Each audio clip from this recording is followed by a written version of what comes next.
Good morning बच्चों। आज हम कक्षा 5 हमारा परिवेश पाठ 2 मेरा परिवार मेरी प्रेरणा लेकर आए हैं। इस पाठ में हम पढ़ेंगे एक लड़की अपने नानी से अपने भाई से प्रेरणा लेती है, इसलिए इस पाठ का नाम है मेरी प्रेरणा। अपने परिवार से सीखने को बहुत कुछ मिलता है और जब हम सीखते हैं तो उस काम को करते हुए आगे बढ़ते चलते हैं। बच्चों, मैं स्कूल से खुश होकर लौट रही थी। पर्यावरण संरक्षण पर सबसे अच्छा लेख मेरा था।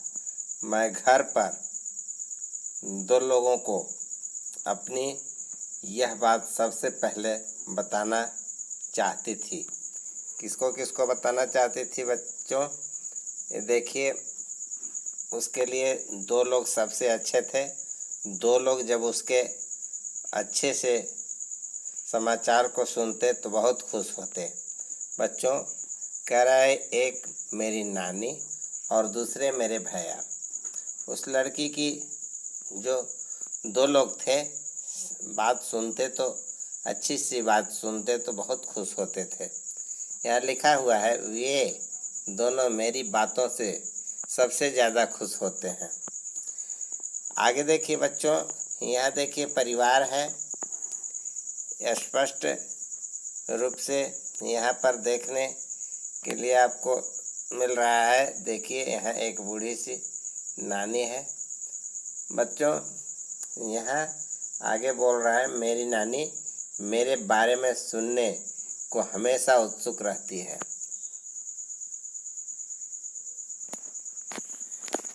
तो बच्चों, मेरी नानी मेरे बारे में सुनने को हमेशा उत्सुक रहती है। भैया से मुझे हमेशा प्रेरणा मिलती है। नानी के घर में उनकी देखभाल करने वाला कोई नहीं है। भैया की बात मानकर नानी अब हमारे साथ ही रहती है। नानी की उम्र ज़्यादा है, वह ऊंचा सुनती है और उन्हें दिखता भी कम है। रोज सुबह पापा उनको अखबार जोर जोर से पढ़कर सुनाते हैं। बच्चों, वो जो लड़की है, इसकी जो नानी है बूढ़ी हो गई है और बहुत तेज बोलने पर सुनती है, दिखता कम है। नानी के साथ वह लड़की रहती है। भैया की बात मान करके नानी रह रही है उसके साथ। उसे देखभाल करने वाला कोई नहीं था। बच्चों, नानी जो थी, इस उम्र में भी नानी अच्छी तरह तरह के पकवान बनाती है। नानी जो थी तरह तरह के पकवान बनाती है। वो बाटी चोखा भी बहुत अच्छा बनाती है और माँ ने उन्हीं से बनाना सीखा। माँ आज भी नानी से पकवान को बनाने के बारे में पूछती रहती है। नानी से आज भी पकवान बनाने के बारे में उसकी माँ पूछती है। बच्चों, नानी के साथ अब सभी लोग कौन कौन? वह लड़की, उसके भाई, उसके मम्मी पापा और नानी, ये सभी एक साथ मज़े से रहते हैं। बच्चों, जब भी कोई अच्छा काम वह लड़की करती तो सबसे पहले किसको बताती? बच्चों, नानी को। और किसको? अपने भाई को। आगे बच्चों देखिए, लिखा हुआ है चर्चा करिए। यहाँ लिखा है चर्चा करिए। क्या चर्चा करना है आप बता सकते हैं? अभी हम लोग पढ़े कि नानी जब बूढ़ी हो गई है तो उसे सुनने में क्या होती है? बहुत तेज बोलने पर सुनती है। और क्या? चलने में भी परेशानी होती होगी। और क्या? बच्चों, बूढ़े हो जाने पर बहुत सारा परेशानी हो जाती है, देखने में भी परेशानी हो जाती है, आँख कमज़ोर हो जाता है। तो यहाँ पर वही प्रश्न पूछा जा रहा है, आप बता सकते हैं। लिखा है जब कोई व्यक्ति बूढ़ा हो जाता है तब उनको क्या क्या तकलीफ हो सकती है। अब आप आसानी से कह सकते हैं कि उन्हें देखने में परेशानी हो सकती है, सुनने में तेज बोलना पड़ेगा, चलने में भी परेशानी हो सकती है। तो बच्चों इस तरह से हम कह सकते हैं कि जब व्यक्ति बूढ़ा हो जाता है तो उसकी परेशानियां बढ़ जाती हैं। आगे देखिए, मेरे भैया किशन संगीत सिखाते हैं। संगीत मतलब गाना, गीत। ये मेरे भैया किशन संगीत सिखाते हैं। बच्चे उनकी बहुत इज्जत करते हैं। किनकी? मेरे भैया की। और भैया को संगीत सुनने और दोस्तों के साथ घूमने और बातें करने का बहुत शौक है। ये देखिए, भैया को संगीत सुनने, दोस्तों के साथ घूमने और बातें करने का बहुत शौक है। बच्चों, भैया को दिखता नहीं है। यहाँ देखिए लिखा है भैया को दिखता नहीं है, फिर भी वह अपने काम खुद करते हैं। जब कभी उनको मदद की ज़रूरत होती है तो हम सब उनकी मदद करते हैं। कौन कौन मदद करते हैं? सब लोग मिलकर। बच्चों, भैया को पढ़ने का बहुत शौक है। यहाँ देखिए, भैया को पढ़ने का बहुत शौक है। भैया ने शहर जाकर संगीत सीखा। अब वह गांव में रहकर बच्चों को संगीत सिखाते हैं। विद्यालय में 26 जनवरी के कार्यक्रम को तैयार करने में भी भैया ने सहयोग दिया था। जब भी वह घर से बाहर जाते हैं तब एक सफ़ेद छड़ी ले जाते हैं। क्यों छड़ी ले जाते हैं बच्चों? क्योंकि भैया को दिखता नहीं है और भैया क्या करते हैं? अपना काम खुद से करते हैं। और उन्हें पढ़ने लिखने का बहुत शौक है। और कहाँ उन्होंने जा कर के सीखा संगीत को? शहर में जाकर। क्या करते हैं? और फिर गांव में बच्चों को भी संगीत सिखाते हैं बच्चों। और 26 जनवरी में कार्यक्रम कौन तैयार करने में सहयोग किया? 26 जनवरी के कार्यक्रम तैयार करने में भैया ने सहयोग किया। बच्चों, घर से बाहर जब भैया जाते हैं तो क्या ले जाते हैं? सफ़ेद छड़ी ले जाते हैं बच्चों। आगे लिखा है चर्चा करिए। क्या चर्चा करना है? देखिए, नीचे प्रश्न दिया हुआ है बच्चों। हम लोग चर्चा करेंगे। हम उन लोगों की मदद कैसे कर सकते हैं जिन्हें दिखता नहीं है? जिन्हें दिखता नहीं है उनका हाथ पकड़ करके आप उनको जहाँ ले जाना है, जहाँ जाना चाहते हैं वहाँ ले जा सकते हैं। या और भी तरह से उनका सामान उठाकर उनको देख देंगे। जब उनको नहीं दिखाई देगा तो जब उन्हें नहीं दिखाई देता है, देखते ही नहीं हैं, तो आप उनका सामान चाहे तो सामान दे दीजिए, उनके पास रख दीजिए। उनके सामान को जब मांगते हैं तो उनकी आप मदद बहुत तरह से कर सकते हैं। जितना हेल्प करिए कर सकते हैं। क्या आपके परिवार में कोई ऐसा सदस्य है जो देख, बोल या सुन नहीं सकता? आप उनकी मदद कैसे करते हैं? तो बच्चों, जो न बोल सकता है, न देख सकता है, न सुन सकता है, तो उनकी मदद आप कैसे कर सकते हैं? तो जो नहीं देख सकता है उनके साथ में उनके सामानों की सुरक्षा करके, उनको सामानों को दे करके, बोल नहीं सकता है, उनके हाव भाव को देख करके हम उनकी सहायता कर सकते हैं। जो सुन नहीं सकता है, संकेत से बताएगा तो उसकी सहायता कर सकते हैं कि क्या वह चाहता है। बच्चों कह रहा है कि इसे भी जानिए। किसे जानना है आगे देखिए, हम लोग पढ़ेंगे। लिखा है आगे, जो लोग देख नहीं सकते हैं उनके पढ़ने के लिए एक खास लिपि में किताबें तैयार की जाती है जिसे ब्रेल लिपि कहते हैं। जो लोग देख नहीं पाते, देख नहीं सकते हैं, तो उनके लिए क्या है, एक ब्रेल लिपि की तैयार किताबें होती हैं। तो उसमें क्या होता है, वह अपने अंगुली को रखेगा और हाथ को फेर फेर करके किताब में ऐसे छू करके और उसके भाषा को समझ जाएगा। देखिए लिखा है, ब्रेल एक मोटे कागज पर एक नुकीले औजार से बिंदु बनाकर लिखा जाता है। ब्रेल कागज पर हाथ फेर कर पढ़ा जाता है कि उस पर क्या लिखा है।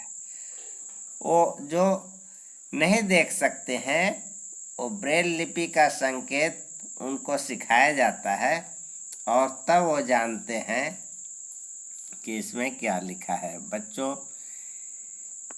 लुई ब्रेल जो थे, ब्रेल लिपि का जो आविष्कार किए थे, लुई ब्रेल फ्रांस देश का रहने वाला भारत का नहीं। जब वह 3 साल का था तब एक नुकीले औजार से उसकी आंखों में चोट लग गई और उनकी आंखें खराब हो गई। बच्चों जब लुई ब्रेल की आंखें खराब हो गई तो उसे आंखों से दिखना बिल्कुल बंद हो गया। उसकी पढ़ने में बहुत रुचि थी। वह पढ़ने की तरकीबें सोचता रहता था कि कैसे हम पढ़ें। बच्चों जब पढ़ने की तरकीबें सोचता रहता था तब क्या हुआ,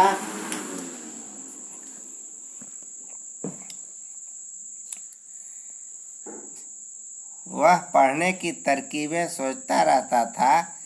आखिर उसने ढूंढ ही लिया एक तरीका। कैसा तरीका? छू कर पढ़ने का। पढ़ने की यह विधि बाद में ब्रेल लिपि के नाम से जानी जाने लगी। बच्चों ब्रेल लिपि को यहाँ पर दिखाया हुआ है। आगे इसके बारे में बता रहा है कि इस तरह की लिपि में मोटे कागज पर उभरे बिंदु बने होते हैं। उभरे होने के कारण इन्हें छूकर पढ़ा जा सकता है। यह लिपि 6 बिंदुओं पर आधारित होती है। अब इस ब्रेल लिपि के बारे में बताया जा रहा है कि 6 बिंदुओं पर आधारित होती है। आज बच्चों आजकल ब्रेल में नए नए परिवर्तन हुए हैं जिससे इसे पढ़ना लिखना और भी आसान हो गया है। ब्रेल लिपि अब कंप्यूटर के द्वारा भी लिखी जा सकती है। बच्चों और भी जानिए, लिखा है और क्या जानना है। यहाँ तो अभी जो अंधे थे जिसके आँख में दिखाई नहीं दे रहा था तो मोटे कागज पर उभरे बिंदुओं को छू करके ब्रेल लिपि का अध्ययन करते हैं वे लोग। लेकिन और भी जानिए, क्या जानिए, जो लोग सुन नहीं सकते उनके लिए सांकेतिक भाषा इस्तेमाल किया जाता है। यहाँ देखिए सांकेतिक भाषा का इस्तेमाल है। सांकेतिक भाषा पर आधारित विशेष कार्यक्रम टीवी पर प्रसारित होते हैं। बच्चों टीवी पर मूक बधिर के लिए समाचार आते हैं।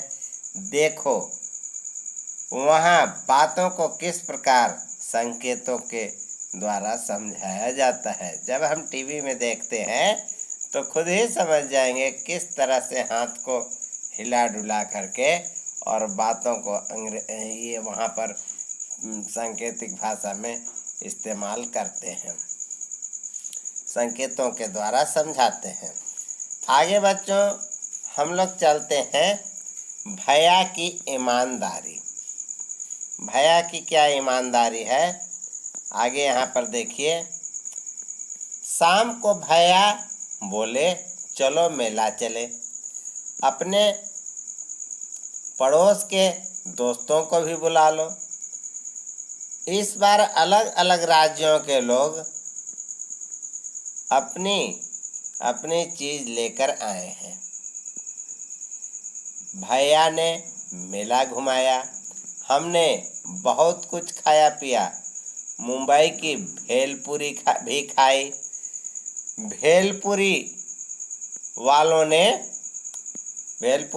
ने गलती से 6 की जगह 5 ही लोगों के पैसे लिए। मतलब 6 लोगों ने भेलपुरी खाई, लेकिन कितने लोगों का पैसा भेलपुरी वालों ने लिया?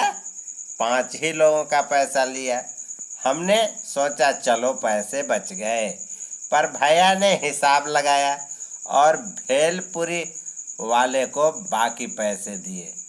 बताइए, 6 लोग खाए थे और वो 5 लोग का पैसा काटा।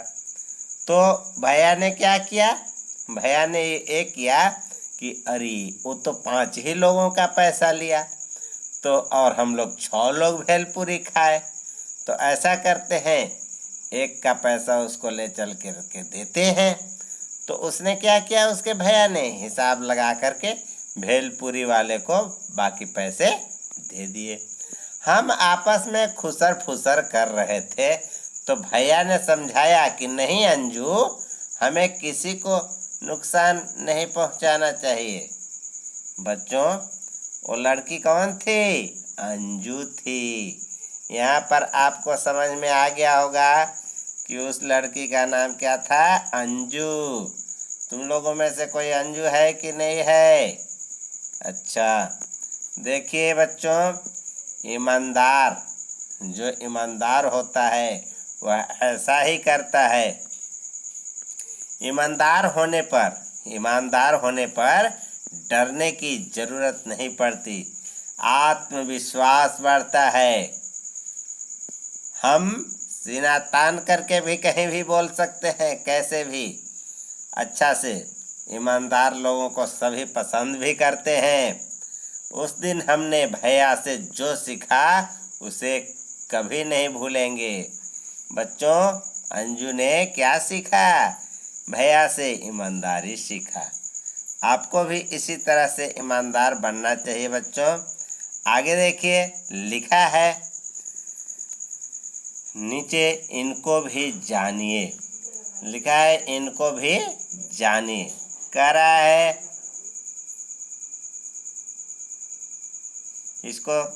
इनको भी जानिए, तो आप इसे पढ़ लेंगे क्या लिखा हुआ है।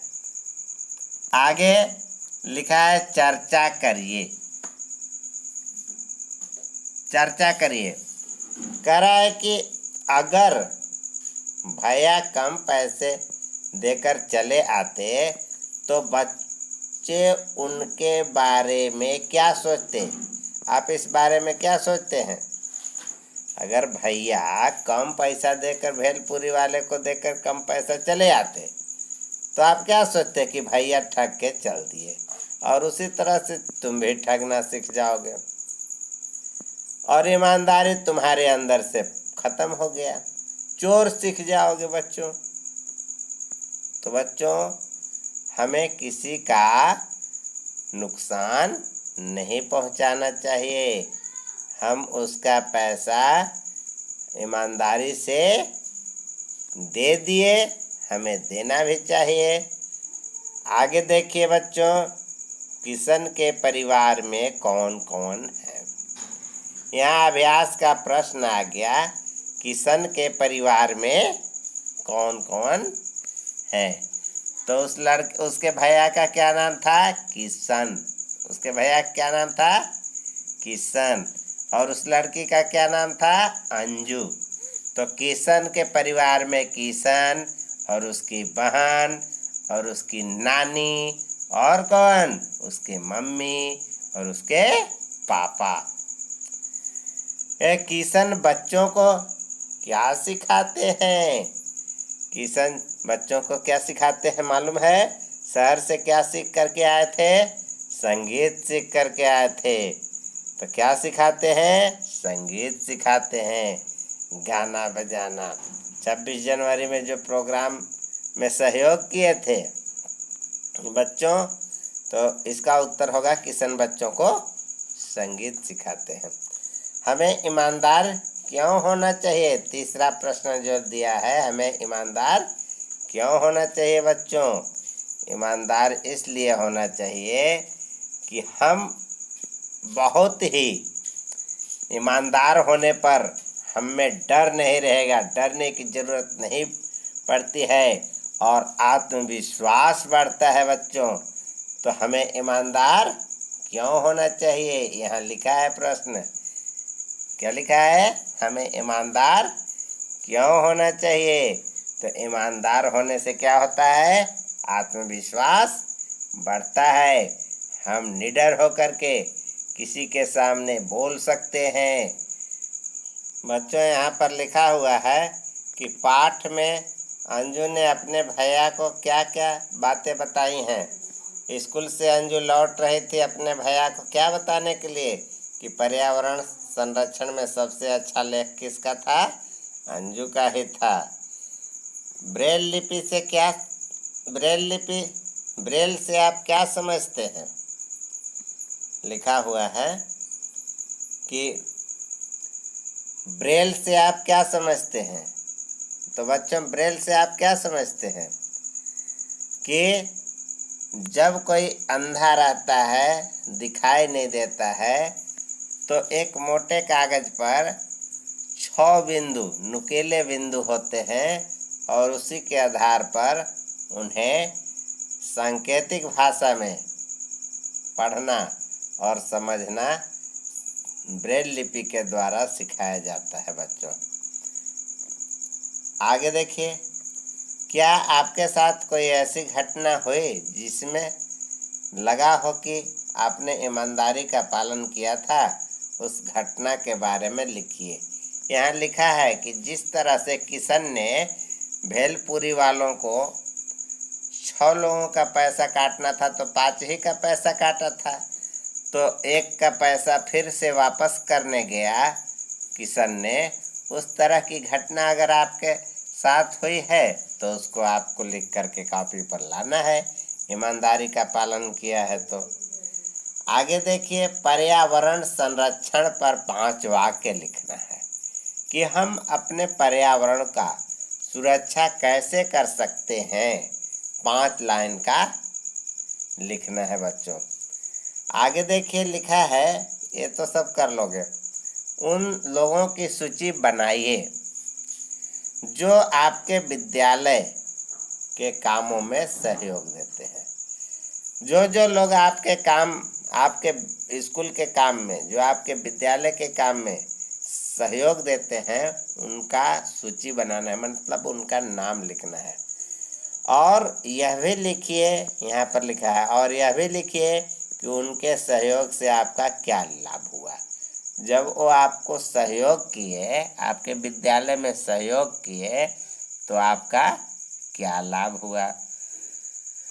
आगे बच्चों 5वें प्रश्न में, ये तो आपको लिखना है। 5वें में देखिए, अगर कभी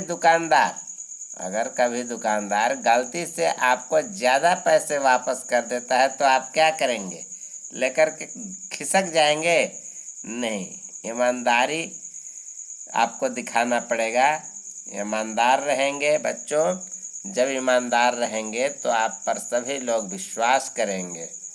तो आपको गलती से ज़्यादा पैसा दे देगा तो क्या करेंगे आप? उसे बताएंगे कि हमको आप इतना ज़्यादा पैसा कैसे दे रहे हैं, बताएंगे ना। तो इस तरह से आपका यह पाठ देखिए, प्रश्न उत्तर खत्म हो गया। आगे दिया हुआ है बच्चों प्रोजेक्ट वर्क। क्या किशन जैसे लोगों के मदद के लिए कोई योजनाएं चल रही है? अपने बड़ों या शिक्षक की सहायता से पता करिए और उन योजनाओं की सूची बनाइए। किशन कैसा था? किशन देख पाता था? नहीं देख पाता था। इसलिए तो किसान की कैसी योजना है कि जो अंधों के लिए जो योजनाएं चल रही है आप पता लगाइए अपने लोगों से, और हम लोग भी बताएंगे, हम लोग भी बता रहे हैं। ये पढ़ने लिखने की जो सहयोग है अंधों के लिए अलग स्कूल है बच्चों। आगे देखिए हम लोग के लिए शिक्षक निर्देश है। शिक्षक निर्देश जब बच्चों जो लोग अंधे होंगे, जो लोग लूले लंगड़े होते हैं बच्चों, उनके लिए एक गुरुजी यहाँ पे आते हैं और उनका नाम लिख करके और ज़िले में ले जाते हैं। ज़िले में ले जा करके उनको यहाँ से नाम यहीं चलेगा और ज़िले में वहाँ पर जो गूंगे होते हैं, जो अंधे होते हैं, उनको वहाँ पर सिखाया जाता है, क्योंकि यहाँ कम लोग होते हैं, वहाँ एक साथ बहुत लोग हो जाते हैं। तो वहाँ पर सिखा करके पढ़ा करके फिर यहाँ लाते हैं, फिर घर आते हैं तो बच्चे लोग कुछ सीखने लगते हैं, कुछ बताने लगते हैं, कुछ समझने लगते हैं। बच्चों बहुत सारी योजनाएं जनपद में चल रही हैं, आपको जानने की ज़रूरत है। बच्चों आपका पाठ यहीं पर समाप्त हुआ। बच्चों हम लोग अब अगले पाठ में फिर से पढ़ेंगे। यह वीडियो आपका यहीं समाप्त हुआ। आप ध्यानपूर्वक पढ़ते रहें।